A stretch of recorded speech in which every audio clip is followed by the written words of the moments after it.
Hello. तो पहले तो मैं ये बताऊंगी कि why allopathy medicine is a total failure. फिर दूसरी बात हम करेंगे कि कैन प्रोटोकॉल में जिन बच्चों को बोल दिया गया था कि वो कभी नहीं बोल सकते, वो दूसरे तीसरे दिन ही मम्मा पापा क्यों बोलने लगते हैं। तो जब मैं 19 ईयर्स की थी तब मैंने मेडिकल कॉलेज ज्वाइन किया। कोरोना में मैंने 50 टच किया और 30 ईयर्स का मेरे को मेडिकल साइंसेज का एक्सपीरियंस है। उसके बाद मैंने डॉक्टर बीआरसी को ज्वाइन करा और तब से मैंने सभी बच्चों को बीआरसी प्रोटोकॉल से ठीक करना शुरू किया है। तो अगर मैं इन दोनों साइंसेस को कंपेयर करती हूँ तो एलोपैथी जो है वो 200 से 250 साल पुरानी साइंस है।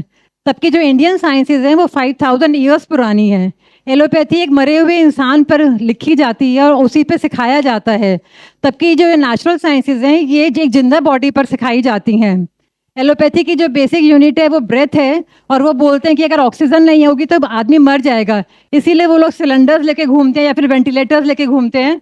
और वेंटिलेटर अपने आप में इतना ट्रॉमेटिक है कि उसमें आपको सेडेट करना पड़ता है वेंटिलेटर लगाने के लिए।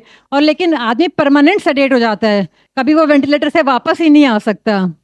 और अगर हम नेचुरोपैथी साइंसेस की बात करते हैं तो इनकी जो बेसिक यूनिट है वो ऑक्सीजन के साथ साथ एक एनर्जी है जिसको हम बोलते हैं प्राण, जिस पर एलोपैथी में कभी भी नहीं सिखाया जाता। तो ये अगर हम देखें द्वापर युग में कृष्णा ने भी इस पर बात करी थी। और अगर हम कितना भी किताबें देखते हैं, स्वामी विवेकानंदा है वो योगा पर बात करते हैं, स्वर योगा है, ये शिवा की किताब है वो इस ब्रेथ पर बात करते हैं, प्राणायाम है, कुंडलिनी है। ये सारी जो किताबें हैं ये हमें प्राण के बारे में बताती हैं और प्राण ही हमारे नर्वस सिस्टम का खाना है।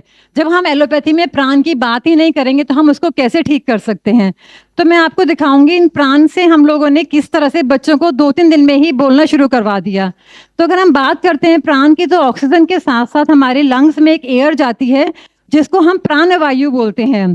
तो बहुत सारे में चीज़ों में ये डिवाइड होती है, बट अगर हम बेसिक लेते हैं तो ये अपान वायु, समान वायु, उदान वायु और व्यान वायु में डिवाइड होती है।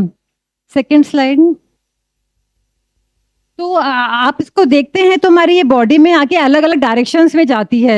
व्यान वायु पूरी बॉडी में जाती है, उदान वायु ऊपर की तरफ जाती है, प्राणवायु लंग्स में जाती है, समान वायु नेवल में जाती है और अपान वायु नीचे की तरफ जाती है। तो यही चीजें हैं जो हमें यूरिन करने में, बच्चे की डिलीवरी नीचे से होगी, शूशू नीचे से जाएगा, वॉमिटिंग ऊपर से आएगी, ये सब चीजें डिसाइड करती हैं। नेक्स्ट। तो मैं दिखाऊंगी कि हमारा कैन प्रोटोकॉल में इतना ज़बरदस्त मैजिक है कि ना हम योगा करते हैं ना मेडिटेशन करते हैं बच्चों के साथ, मगर 24 घंटे के अंदर अंदर हम इनकी वायु ठीक कर देते हैं। और सारे सिम्टम्स जो ये ऑटिज्म ब्रॉड स्पेक्ट्रम में सारे सिम्टम्स दिए जाते हैं, 3 दिन के अंदर अंदर हमारे बच्चों को ये सारे सिम्टम्स ठीक हो जाते हैं। टो वॉकिंग, ऑकवर्ड वॉकिंग, क्योंकि ये जो नीचे हमारी वायु जाती है वो ठीक हो जाती है एक्सट्रीमिटीज़ में। और लिमिटेड आई कांटेक्ट, क्योंकि जो हमारे हेड में जो वायु जाती है उसकी वजह से बच्चों का आई कांटेक्ट नहीं होता। और डिफिकल्टी फॉलोइंग इंस्ट्रक्शन, क्योंकि उनका डिसबैलेंस हो जाता है ब्रेन। इन अप्रोप्रिएट लॉफ्टर, क्योंकि उनकी ये मसल्स जो है, इनकी जो वायु है उनकी वाइब्रेशंस गलत हो रही है, वो अनकंट्रोलेबल होती है। इसी तरह से पुअर हैंड राइटिंग एकदम उनके बच्चों की ठीक हो जाती है, वो ड्राइंग्स बनाते हैं जब ये वायु ठीक होती है जो हैंड्स में जा रही है। सीजर्स, जो पूरी बॉडी में एक वायु सर्कुलेट करती है, उसको ठीक करते ही बच्चों के सीजर ठीक हो जाते हैं। Breathing abnormality, constipation, abdominal bloating, irritable bowel syndrome, ये सारे सिम्टम्स हमारी ये पेट वाली जो हमारी वायु है, नेवल वायु, इसको ठीक करते ही सारे सिम्टम्स ठीक हो जाते हैं।